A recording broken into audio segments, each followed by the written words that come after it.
Welcome back, everyone, to another thrilling and mind-blowing journey into the fascinating world of rare and valuable coins, where the smallest piece of change can sometimes hold a fortune beyond imagination.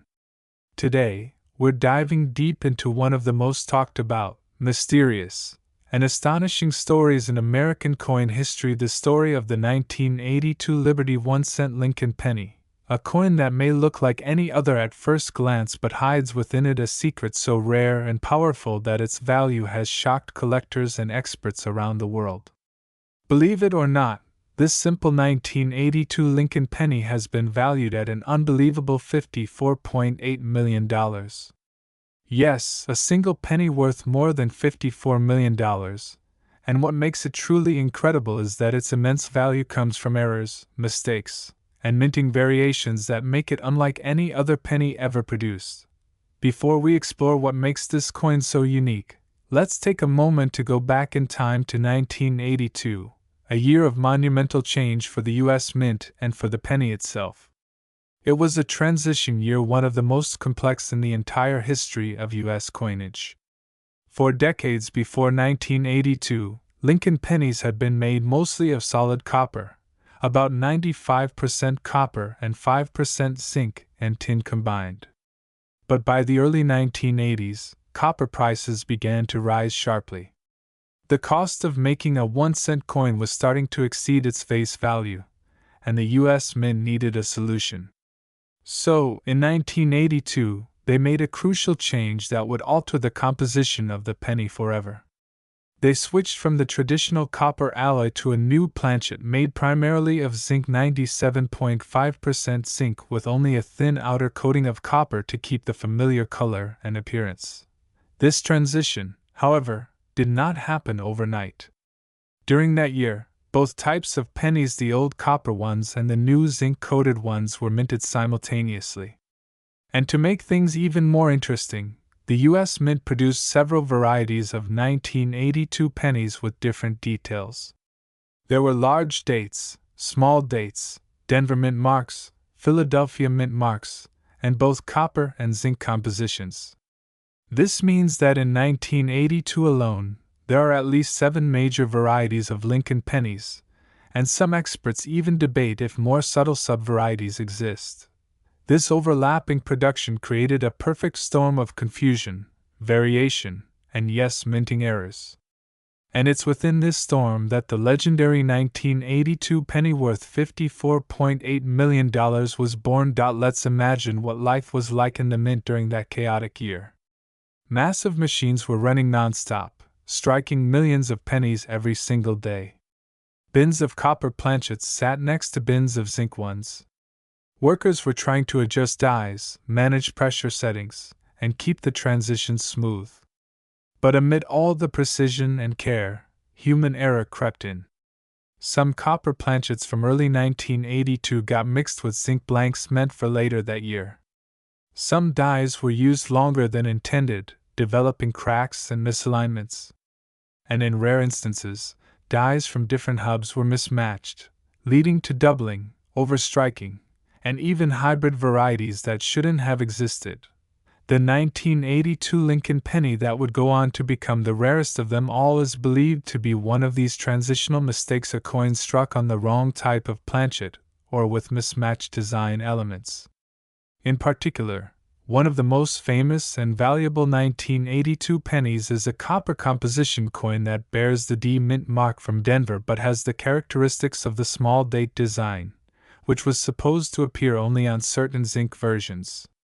This combination, a 1982 D small date struck on a copper planchet, is so rare that only a few genuine examples have ever been confirmed. Now, here's where the magic happens. The genuine 1982 D small date copper penny weighs about 3.1 grams, compared to the 2.5 grams of the standard zinc penny.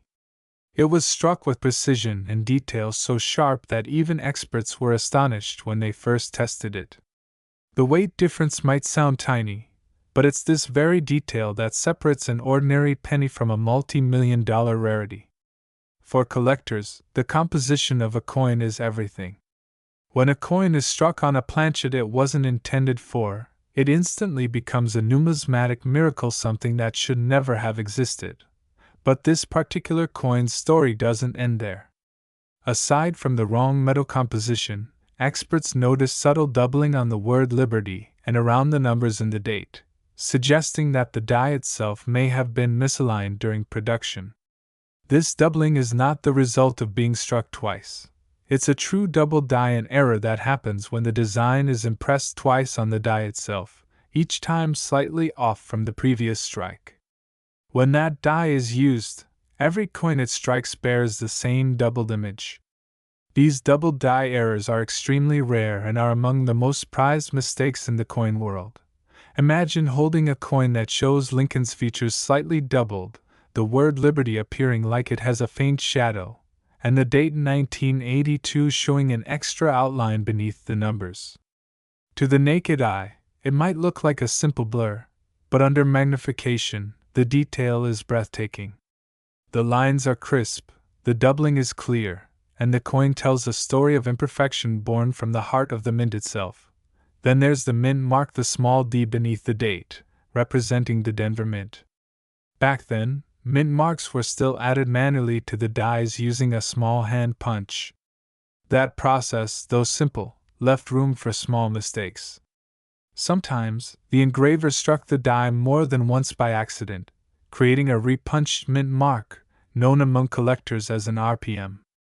The 1982 D penny is known for several fascinating RPM varieties, with the D appearing doubled or slightly rotated. When such a repunched mint mark appears on a transitional composition coin, it multiplies the rarity exponentially. Some examples of 1982 pennies also show what's called a die clash. This happens when the dies strike each other without a blank planchet in between, causing faint outlines of one side of the design to transfer onto the other die. When the next coin is struck, ghostly images of the reverse appear on the obverse or vice versa. These subtle but eerie designs make collectors' hearts race because they reveal a snapshot of chaos inside the minting press.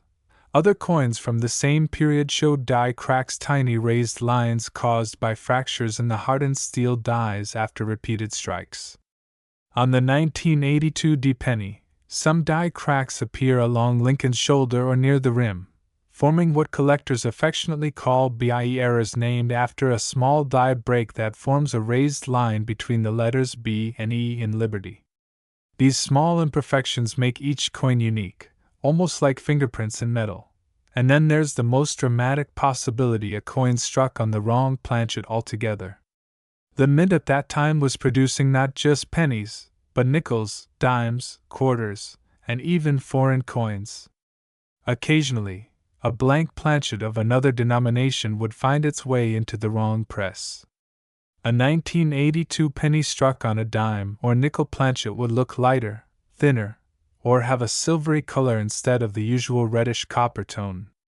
Such coins are exceedingly rare and can be worth hundreds of thousands even in circulated condition. Combine that kind of planchet error with the transitional year of 1982, and you have the perfect conditions for a once-in-a-lifetime discovery. When the first confirmed 1982 D copper small date penny surfaced, it sent shockwaves through the numismatic world. Experts were skeptical at first, thinking it must have been an altered coin. Perhaps someone plated a zinc penny to look like copper or tampered with it in some way. But when the coin was tested, it passed every authenticity check. It was weighed precisely, analyzed under X-ray fluorescence to confirm its metal content, and inspected under high magnification. Everything about it matched the characteristics of a genuine mint product, except for the fact that it shouldn't exist. Collectors began to wonder how many more of these coins could be out there. Theories emerged.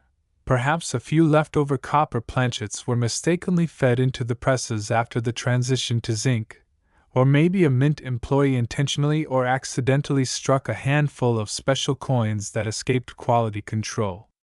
Regardless of how it happened, the result was the same: one of the rarest and most valuable modern coins ever discovered.